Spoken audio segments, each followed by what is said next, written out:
Hi, ಹೇಗಿದ್ದೀರಾ ಎಲ್ಲರೂ? ನಾನು ಇವತ್ತು ಒಂದು ಮಲಯಾಳ ಮೂವಿ ಬಗ್ಗೆ ಮಾತನಾಡೋಣ ಅಂತ. Time travel movies are always fascinating. ನನಗವು ಯಾವಾಗಲೂ ಇಷ್ಟ ಆಗ್ತವೆ ಟೈಮ್ ಟ್ರಾವೆಲ್ ಮೂವೀಸ್. ಈ ಹಿಂದೆ ತಮಿಳಲ್ಲಿ ಬ್ಲ್ಯಾಕ್ ಅಂತ ಒಂದು ಮೂವಿ ಬಂದಿತ್ತು, ಅದು ಕೂಡ ತುಂಬಾ ಚೆನ್ನಾಗಿತ್ತು. ಈಗ ನಾನು ಮಾತಾಡ್ತಾ ಇರೋ ಮೂವಿ ಸಂಭವಂ ಅಧ್ಯಾಯಂ 1 ಅಂತ. ಇದು ಜಿಯೋ ಹಾಟ್ಸ್ಟಾರ್ನಲ್ಲಿ ಲಭ್ಯವಿದೆ, ಕನ್ನಡದಲ್ಲಿ ಕೂಡ ಆಡಿಯೋ ಲಭ್ಯವಿದೆ. ಇದನ್ನ ಬರೆದು ನಿರ್ದೇಶನ ಮಾಡಿರೋದು ಜಿತು ಸತೀಶ್ ಮಂಗಳಾತು ಅನ್ನುವರು. ಅಸ್ಕರ್ ಅಲಿ ಅವರು ಇದರಲ್ಲಿ ಮುಖ್ಯ ಭೂಮಿಕೆಯಲ್ಲಿದ್ದಾರೆ. ಕಥೆ ತುಂಬಾನೇ ಚೆನ್ನಾಗಿದೆ. ಈ ಕಥೆಯಲ್ಲಿ ಒಂದು ಸ್ವಲ್ಪ ಸ್ಪಾಯ್ಲರ್ ಅಲರ್ಟ್ ಇರುತ್ತೆ. ನಾನು ಕಥೆಗೆ ಹೋಗೋಕ್ಕೆ ಮುಂಚೆ ಈ ಟೈಮ್ ಟ್ರಾವೆಲ್ ಕಥೆಗಳದ್ದು ಒಂದು ಏನು ಹೇಳಬೇಕು ಅಂತಂದರೆ, ಕೆಲವೊಂದು ಸಿನಿಮಾಗಳಲ್ಲಿ ಈ ಟೈಮ್ ಟ್ರಾವೆಲ್ದು ಎಂಡಿಂಗ್ ಕರೆಕ್ಟಾಗಿ ಮಾಡೋದಿಲ್ಲ. ಆದರೆ ಈ ಸಿನಿಮಾದ ವಿಶೇಷತೆನೇ ಅದು ಅಂತ ಅನ್ನಿಸ್ತು. ಏನಂದರೆ, ನೀವು ಟೈಮ್ ಟ್ರಾವೆಲ್ ಮೂವಿ ಒಳಗಡೆ ನೀವು ಅಷ್ಟೊಂದು ಇಮ್ಮರ್ಸ್ ಆಗಿ ನೋಡಿದಾಗ, ಕೊನೆ ತಲುಪಿದಾಗ ಯು ವಿಲ್ ಫೀಲ್ ಹ್ಯಾಪಿ.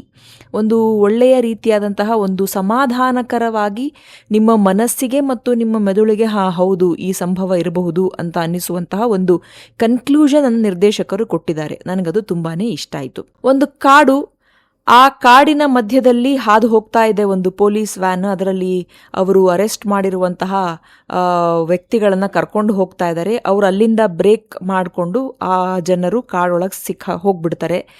ಈ ಪೊಲೀಸರು ಅವ್ರನ್ನ ಬೆನ್ನು ಹತ್ಕೊಂಡು ಆ ಕಾಡೊಳಗೆ ಹೋಗ್ತಾರೆ. ಆ ಕಾಡಲ್ಲಿ ಮೊದಲು ಎಂಟ್ರಾಗಿದ ತಕ್ಷಣ ನಿಮಗೆ ಸಿಗೋದು ಒಂದು ಕಾಗೆಯ ದೊಡ್ಡ ಮೂರ್ತಿ.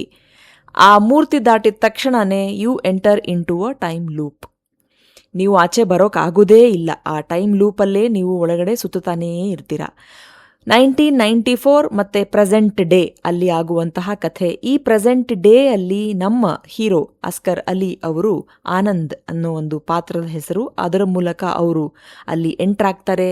ಅಲ್ಲೇನೇನಾಗತ್ತೆ, 1994ರಲ್ಲಿ ಸಿಕ್ಕಾಕೊಂಡವರು ಅಲ್ಲೇ ಇದ್ದಾರೆ, ಅದಕ್ಕೂ ಹಿಂದೆ ಸಿಕ್ಕಾಕೊಂಡವರು ಅಲ್ಲೇ ಇದ್ದಾರೆ.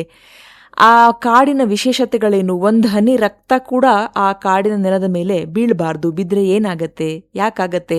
ಇಷ್ಟೂ ವರ್ಷಗಳಲ್ಲಿ ಯಾರಿಗೂ ಕೂಡ ಆ ಒಂದು ಕಾಡಿನ ರಹಸ್ಯ ಅರ್ಥ ಆಗಿಲ್ಲ. ಆದರೆ ಅದನ್ನು ಅರ್ಥ ಮಾಡ್ಕೊಳ್ಳೋದಕ್ಕೆ ಈ ಆನಂದ್ ಅವರು ಪ್ರಯತ್ನ ಪಡ್ತಾರೆ. ಅದರಿಂದ ಆಚೆ ಬರ್ತಾರಾ?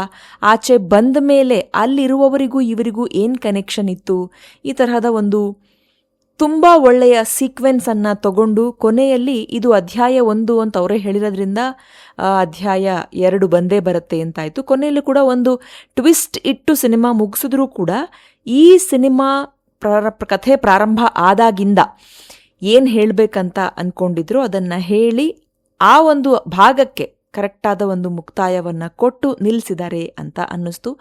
ಸುಮಾರು 2 ಗಂಟೆ 10 ನಿಮಿಷ ಇದೆ ಸಿನಿಮಾ. ಸ್ಟಾರ್ಟಿಂಗ್ ಒಂದು 20-25 ನಿಮಿಷ ಕತೆ ಹಿಡ್ಕೊಳ್ಳೋಕೆ ಸ್ವಲ್ಪ ಸಮಯ ಬೇಡುತ್ತೆ. ಏನು ನಡೀತಾ ಇದೆ ಇಲ್ಲಿ, ಆ ಕಥೆ ನಿಮ್ಮನ್ನು ಒಳಗೆ ಬಿಟ್ಕೊಳ್ಳೋಕೆ ಒಂದು ಅರ್ಧ ಗಂಟೆ ನೀವು ಇನ್ವೆಸ್ಟ್ ಮಾಡಬೇಕು. ಅದಾದಮೇಲೆ ನೀವು ಸಿನಿಮಾ ಮುಗಿಸೋವರೆಗೂ ಚಾನಲ್ನ ಅಥವಾ ಆ TV ರಿಮೋಟ್ನ ನೀವು ಚೇಂಜ್ ಮಾಡೋದಿಲ್ಲ. ತುಂಬಾ ಚೆನ್ನಾಗಿ ತೆಗೆದಿದ್ದಾರೆ. If you are a lover of time travel movies, this is a must watch. ನೋಡಿ, ನಿಮಗೆ ಹೇಗನ್ನಿಸ್ತು ಈ ಸಿನಿಮಾ ಅನ್ನೋದನ್ನು ಕಾಮೆಂಟ್ ಮಾಡಿ ತಿಳಿಸಿ. ನಮ್ಮ ಚಾನಲ್ನಲ್ಲಿ ಬರ್ತಾ ಇರುವಂತಹ ರಿವ್ಯೂಗಳು ನಿಮಗೆ ಇಷ್ಟ ಆದರೆ ಚಾನಲ್ನ ಸಬ್ಸ್ಕ್ರೈಬ್ ಮಾಡಿ, ಲೈಕ್, ಶೇರ್ ಮತ್ತು ಕಾಮೆಂಟ್ ಮಾಡಿ. ಮತ್ತೊಂದು ಸಿನಿಮಾ, ಪುಸ್ತಕ ಅಥವಾ ಸರಣಿ ಮೂಲಕ ಮತ್ತೆ ಬರ್ತೇನೆ. ಅಲ್ಲಿವರೆಗೂ ಯೋಚನೆ ನಿಮ್ಮದಾಗಿರಲಿ, ವಿಶ್ಲೇಷಣೆ ನಮ್ಮದಾಗಿರಲಿ, ಬಾಳು ಹಾಡಾಗಲಿ, ಭಾವ ಜೊತೆಗಿರಲಿ. ನಿಮ್ಮ ಸಮಯಕ್ಕೆ ಧನ್ಯವಾದಗಳು. ಮತ್ತೆ ಸಿಗೋಣ.